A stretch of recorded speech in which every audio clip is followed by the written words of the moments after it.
In today's video, we're going to be talking about the fact that so many people struggling in different areas, whether it be health-related issues or struggling emotionally or some patterns that are playing out in their relationships and other areas of their life, and yet they're having limited success when it comes to their ability to affect real change. And so much of that has to do with our mindset, our approach to healing, and many of us have had limited models. We haven't had good models. Conversely, when you go among indigenous peoples and those peoples of ancient traditional cultures where they've had these healing traditions that were passed down over the centuries, often for thousands of years, where they have a much more in-depth understanding of what it takes to truly heal and transform their bodies and minds. I'm Ben Ufana, and I've included so much detailed information in this article that I'm completing that I'm going to be referring to my article here and there, and I'll be reading some sections of it because there's just too much for me to remember. Over the years, is something that I've found very frustrating is that people have said to me at times, like, when am I done healing? And I often find myself thinking or even saying to them, what does that even mean? Seriously, how can one possibly be done healing? And in many respects, this reflects a level of ignorance, or at best, a gross misunderstanding of what healing truly entails. And while we may start by addressing specific aspects of an individual's wounding or physical health issues, healing is not a finite goal to be reached. Instead, it's an ongoing process that requires continuous effort to cultivate health and to develop one's body and mind. Oh, one other thing, as I said, there's so much information that's packed into this article. So I encourage you to look below if you're watching this video on YouTube or if you see it posted somewhere on social media. Look below and click on the link to the article. Read the article itself because it has a lot more additional detail that I didn't get to include in the video. Anyway, true healing isn't just about fixing what's broken, it's also about expanding our capacity for resilience, gaining access to additional resources, and developing new capabilities. It's about developing and expanding our emotional intelligence and strengthening our connection to ourselves, to others, and to the higher power. Healing involves learning to navigate life's many challenges more effectively and understanding that our well-being is something that we must nurture and cultivate every day. When we view healing as a continuous process, we open ourselves up to continual learning and evolution. In this way, healing becomes less about reaching a state of completion and more about embracing a lifelong journey of becoming the embodiment of our best selves. There's a tendency among so many people to want to reach a place where they feel comfortable in their lives. And this yearning for comfort is deeply rooted in our desire for stability and security.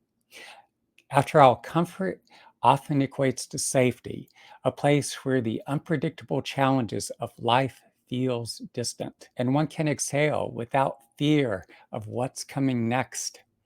To some extent, that's understandable because many of us are fearful of change and we want to feel secure. Change, by its very nature, introduces uncertainty, and for many, this can be daunting, even paralyzing. However, the problem with this idea of just getting comfortable is that you cannot sit still for very long. Comfort can quickly become a trap, an illusion of peace that subtly encourages complacency. You're either growing or you're contracting and stagnating. Life itself is dynamic, always in motion.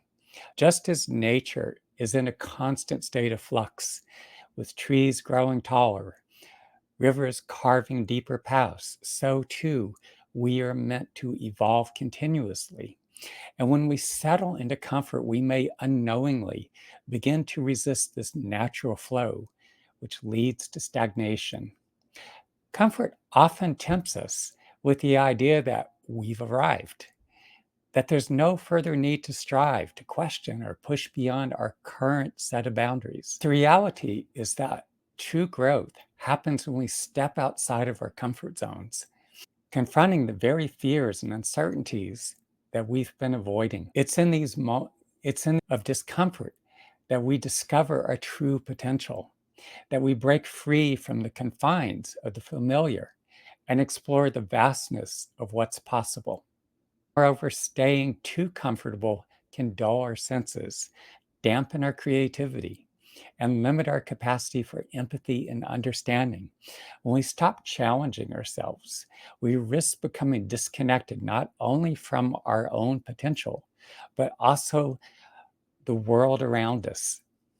We might begin to see life in narrower terms, losing sight of the opportunities that lie just beyond our current state of comfort. One of the greatest impediments to healing today is our shrinking attention span, largely due to our excessive consumption of digital media. We live in a world where information is consumed in rapid, bite sized pieces, conditioning our mind to expect quick fixes and instant gratification. And this mindset carries over into how we approach our healing journey. Many of us start a practice or therapeutic intervention with enthusiasm, but soon find ourselves bored or disinterested. The novelty wears off. And rather than pushing through the discomfort, are deepening our commitment, we stop. We may jump from one practice or therapeutic intervention to another, searching for the next quick solution, never sticking with anything long enough to experience true growth. This constant cycle of trying something new only to abandon it when it no longer feels exciting lends itself to superficial engagement with their healing process. And while this skittering along the surface is better than doing nothing, it prevents us from diving deep into the practices and therapeutic interventions that could bring about real and lasting change. This shallow approach to healing not only limits our progress, but it also engenders a sense of restlessness and dissatisfaction because true healing requires time, patience, and a willingness to stay with the discomforts that arise as we work through our deeper issues. When we continuously move from one practice or therapeutic intervention to the next without giving ourselves the opportunity to fully engage, we're missing out on the profound benefits that come from sustained effort and commitment. And ultimately, this lack of depth prevents us from making any real or lasting progress in our healing journey. Years ago, when I first traveled to Boston in the 90s, cell phones were just then becoming available. It was a whole different world at that time. When I would fly into town, my schedule would be largely booked. I'd have people scheduling appointments months in advance, and what openings I had would usually fill up quickly. It'd take me about 2, 3 weeks to get out of town, and I would be dead exhausted because I would be working my ass off for all that time. Many of the same people continue to work with me for years, and often the presenting issue that they originally sought help for would have been resolved. And yet they found that the sessions were helping them with so many different concerns or making improvements to their health and physically and emotionally, helping them in so many areas of their life. They were like, wow, well, let's keep going. And I ended up working with a lot of the same people for years. As I worked with these individuals, their self awareness grew, their connection to their inner being grew stronger. And they were also deeply attuned to the changes that were taking place as a result of the sessions. Maybe they would schedule one or a few sessions, and it would initiate this process that would continue to work over the coming weeks and months. And when I'd come back to town months later, it was amazing how many of these people that I had worked with would remember what took place in the previous session and the changes that had occurred in the weeks and months thereafter.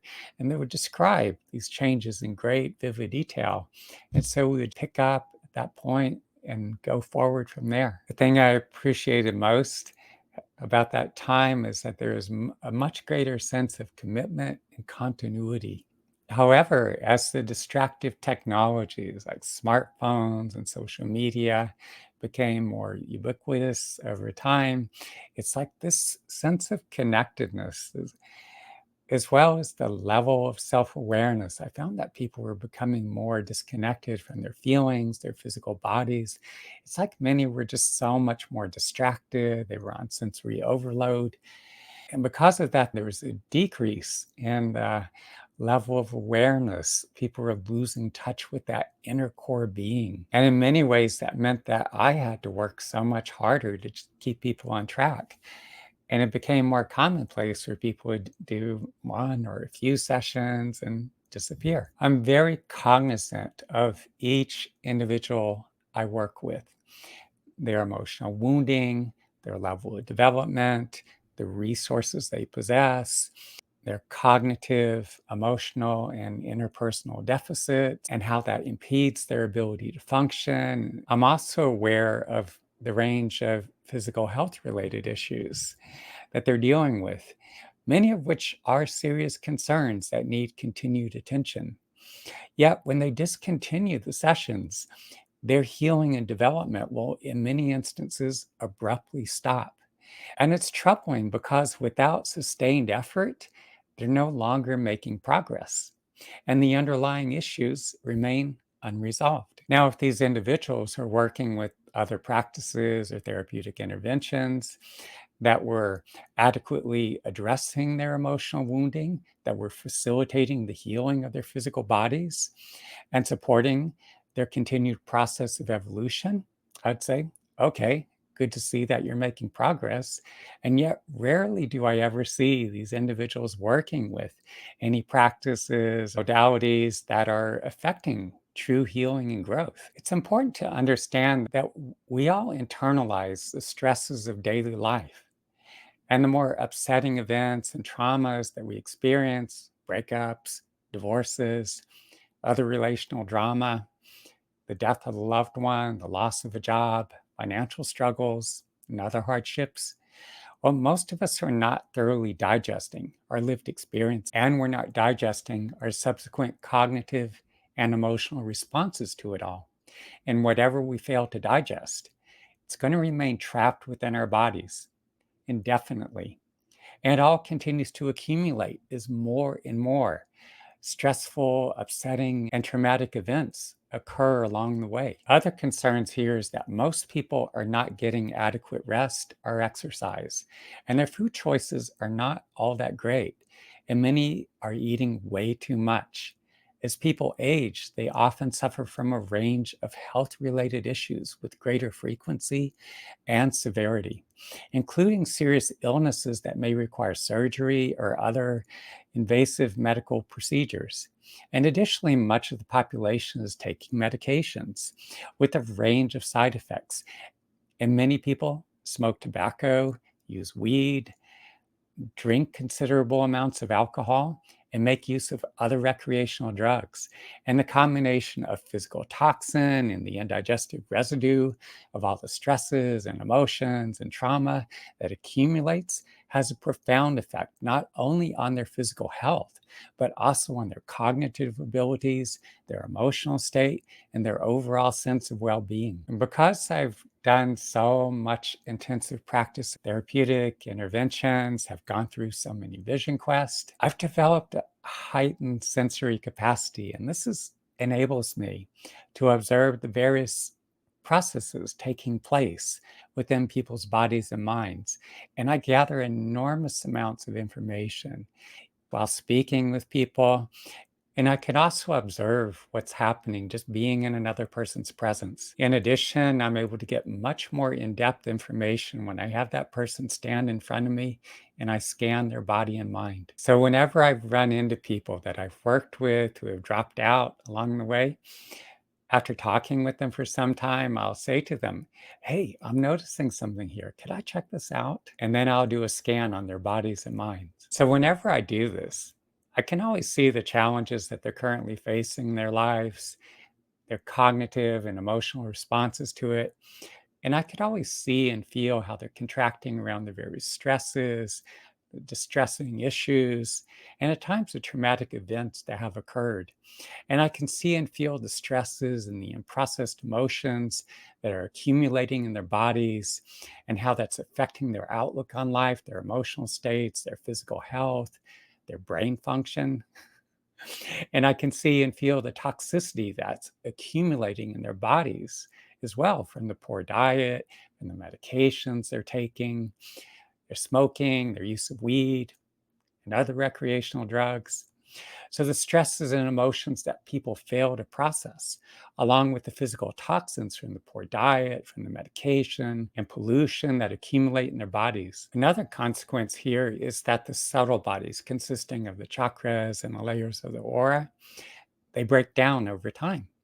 And the subtle bodies play a critically important role in maintaining the structural and functional integrity of the body as a whole, including its organs and systems. As a result, people's bodies break down at an accelerated pace and they age more rapidly. I've always had this curiosity, this fascination, desire to learn and to grow, to experience different things, to step into different worlds, to understand more. And because of that, I've explored a lot of different spiritual practices or traditions, all kinds of therapeutic interventions. I've spent a lot of time in India and Sri Lanka. And although I haven't gone as deep into the Hindu Vedic traditions, I have had opportunities to spend time with some gurus and sadhus and other adepts from that. At one point, I was spending time with the sadhu. Sadhus, for those who don't know, are these like wandering aesthetics. A lot of times you have these guys, they'll live out in caves. They don't cut their hair. This one I was spending time with had dreadlocks that literally drug the ground, but he would wind them up in a bun on his head just to contain the dreadlocks. But anyway, this guy possessed tremendous power. At one point, I was talking with him and I was just said, look, I recognize that you possess a certain kind of gift or a healing power. And here's the work that I do. I'm assisting people in a very different way. And I explained to him the traditions that I had learned. And I said, here are the challenges that I'm dealing with in my own life. So I said to him, if you can, what I'd like you to do is transmit some of the power that you possess to help me to address the challenges that I'm facing. And when he did, first he was thinking for a moment and then he agreed. But then he was sitting in front of me and I could feel this presence working in my body. Not a whole lot at first, but later that evening when I laid down to go to sleep, it felt as though I had the sun in the middle of my chest. I could feel this intense emanation coming through from actually from my solar plexus, and I couldn't go to sleep for hours. It was intense. Those within the Hindu Vedic traditions, they'll work with all kinds of practices. It could be mantras, practices such as pranayama, other intensive forms of meditation, yoga postures or asanas. And it's a lifelong pursuit. And it's common these individuals will be doing hours of intensive practice to cleanse and purify their bodies and minds. And not only that, to continually evolve, to develop a higher awareness, to deepen their connection with the higher power. Now, back in 2002, I had gone through a few too many mugging attempts. And the last time that happened, I whipped out pepper spray and chased the attacker down the street. The attacker ran behind a car and we were doing this kind of number, running back and forth. Understandably, I was pissed. I wanted to fill his face with pepper spray. But anyway, after a while, I gave up and I just walked off. But within minutes. I'd walk down the street and I had three police officers pinning me against the wall, and I was about this close to being taken to jail. And I said to the officer who nearly arrested me and said, "What am I supposed to do? Get beaten up because some trash thinks he's going to mug me?" And the officer responded by saying, "This is New York. You have to get used to it." And I was thinking to myself, like, fuck you. I'm just going to go find the most ruthless master that I could find to train with. And next time I will paralyze the son of a bitch. Soon thereafter, I went to Chinatown to one of the martial arts stores, and there was this whole rack of flyers, and I accumulated the stack of flyers, took them home. I read through all of them, and there was this one printed on dingy looking yellow colored paper, and the English grammar on the flyer was horrible. But I was looking at it and the description of what this master was teaching, and I instantly knew this is the person I'm going to train with. And I ended up training with this master for 17 years. And at some point, I'll hopefully go back, and do more training with them. Shifu Li Tai Liang, during our weekly sessions, I trained with him individually, and he would describe in depth a lot of his experiences, how he began to train at the age of 5 under his father. The training was very intensive, very strenuous. And as a boy, he didn't want to do it, but his father just compelled him or forced him to do it. And it involved hours and hours of learning these various forms and their fighting applications, and holding postures that are very strenuous to build core strength, and doing a lot of internal qigong practice to build phenomenal internal power. And Shifu would tell me these accounts of, like, he would participate in these tournaments, and because of doing all the internal qigong practice, he had developed this phenomenal internal power. And there were times where he would strike his opponent just one time, and it would knock his opponent unconscious, and he would collapse into a puddle on the floor.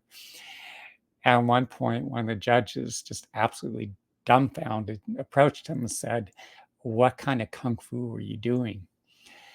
The internal martial arts have their roots in Taoism. And so there's tremendous emphasis, in addition to learning the various forms and fighting applications, you're continually doing these qigong practices to build greater internal power. Basically, what you're doing is you're drawing in the forces of the heavens and the earth, and it's doing this kind of alchemical process within your body and mind. You're bringing yourself into greater alignment with the forces of creation. A lot of these internal masters, they keep doing all this intensive practice over the years, and some of them had reached such high levels that if someone were to attack them, they would just redirect the force of the attacker back into their body. It would cause internal injuries. If they were to strike the attacker, they could literally rupture their internal organs, or they could send that attacker flying some distance across the room. Now, this internal chi power, it has multiple applications, and that same power can be utilized for a multitude of purposes, such as the healing of one's own body and mind, or to evolve spiritually. The ritual practices of the Native Americans throughout North, Central, and South America vary tremendously. And I have very little knowledge or understanding of, say, those tribes on the East Coast or on the West or in the Pacific Northwest. But among the tribes in the Great Plains and extending out into the American West, it was common for people to participate in these ritual practices such as the sun dance and the vision quest. And the vision quest itself involves going out alone into the mountains, usually to fast for 4 days and nights with no food and no water. And those who participate in the vision quest would often have these intense visionary experiences. At times, other forces or beings would come to them. offering some kind of gift or healing power, some other kind of power that they could work with to assist themselves or other people. And these powers that the native people possessed were commonly referred to as medicine. The forces or beings that worked through these traditional native doctors facilitated the healing of specific kinds of health related issues. And some also possessed a kind of power referred to as war medicine. There were accounts of some of these warriors that would go flying into the midst of the battle, and maybe all the feathers would be clipped or shot out of their war bonnet, and yet there wasn't a scratch on their body. So somehow that power protected them from being harmed. There are also individuals who possessed a kind of power that enabled them to redirect a tornado, say if it was heading towards the village, or to call the rain in times of doubt.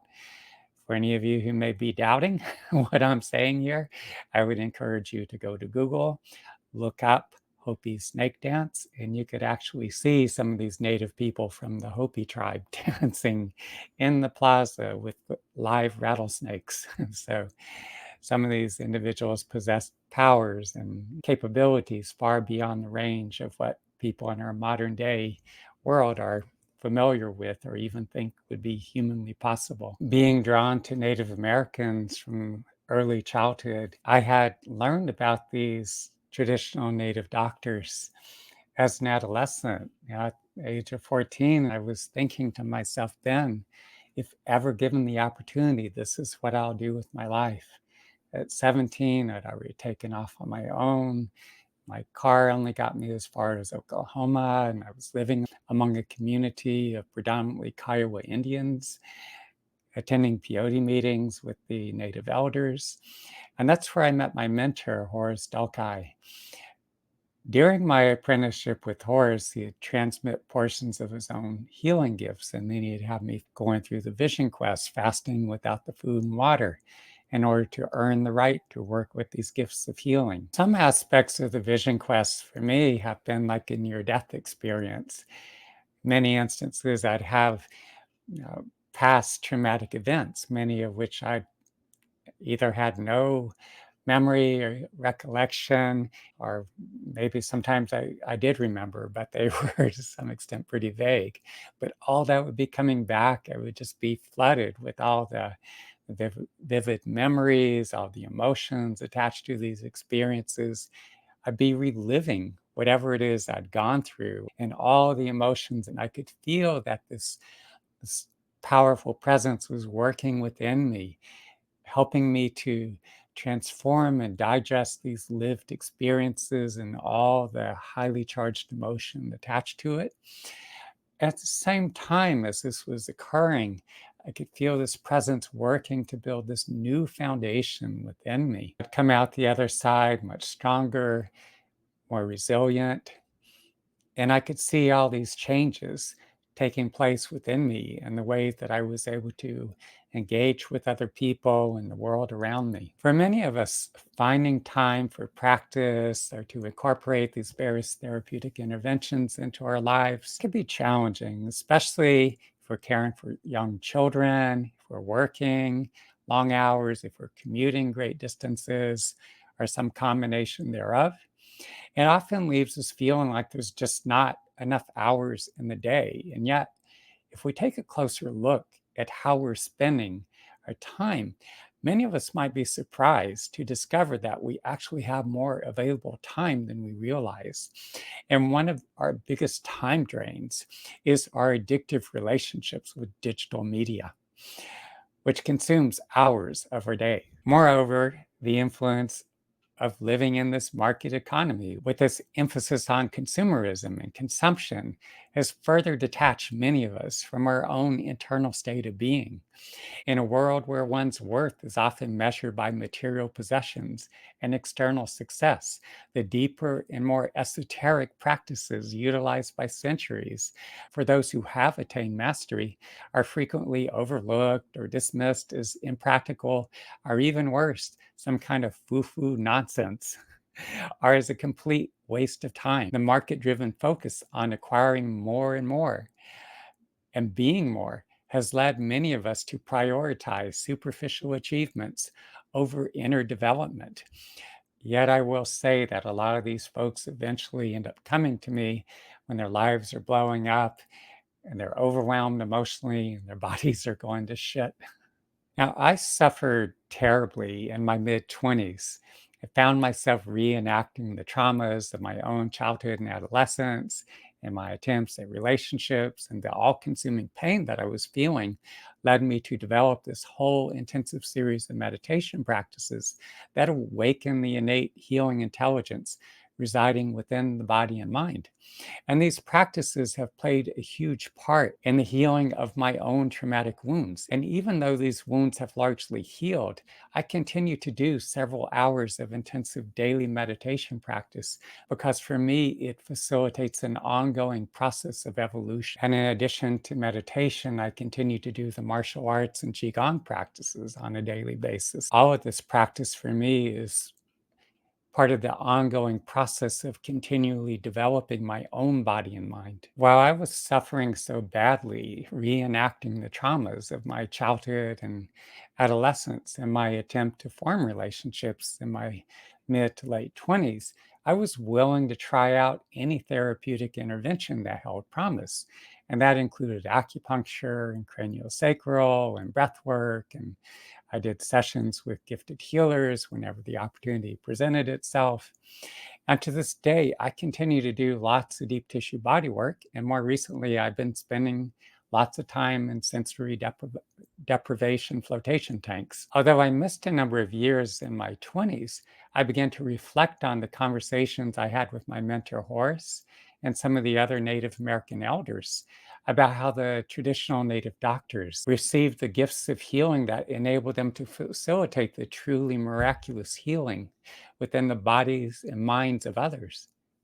And whenever I think about going on the vision quest, there was just something inside me. Felt this is something I really need to be doing. And I started going back to the Wichita Mountains in 1993. And since that time, I've been going twice a year in the spring and the fall. It's like not only have I healed the traumatic wounds of my past, but I've become much more resilient.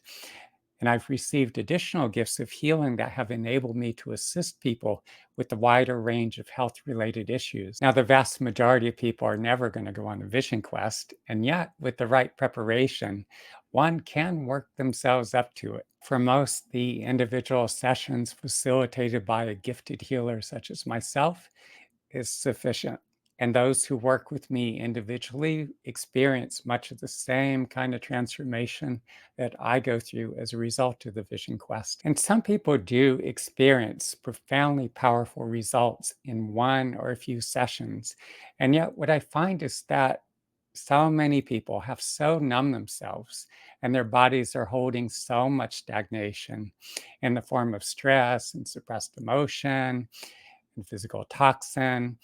Fact that a lot of people are smoking and drinking, using other substances, or on these various medications. And many people's bodies have become so armored that they may not be fully aware of the healing that is just beginning to take place during the early sessions. And this is why I emphasize that healing is a process and encourage everyone to do at least 10 sessions to give themselves the opportunity to fully benefit from this work. The presence working through me during the individual sessions facilitates healing within the physical body, addressing a wide range of health related issues, such as respiratory and digestive disorders, neurological conditions, stroke, heart disease, and injuries from sports and automobile accidents, including traumatic brain injuries.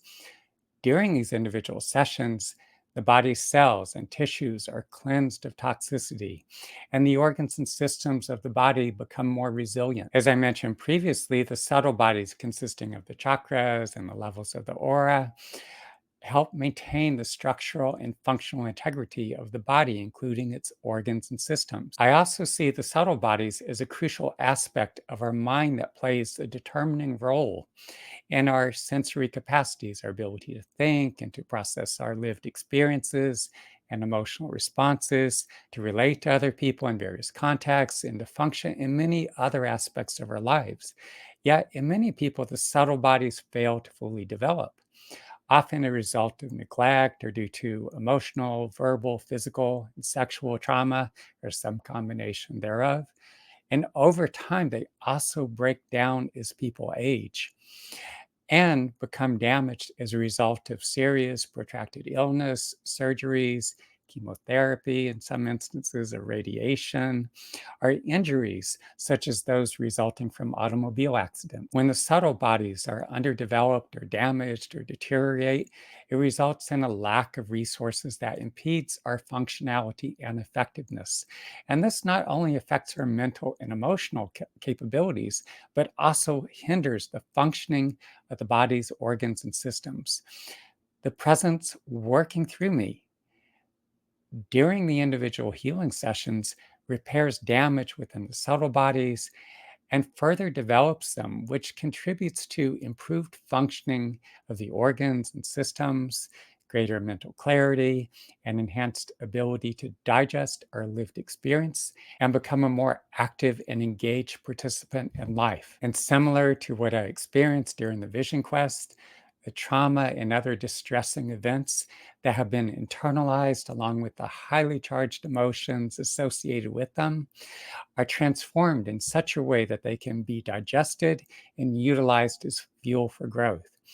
This transformation not only frees you from the weight of the past, but it also empowers you to move forward with greater resilience and clarity and a renewed sense of purpose. As I said before, this is only a brief description of the healing process that I facilitate.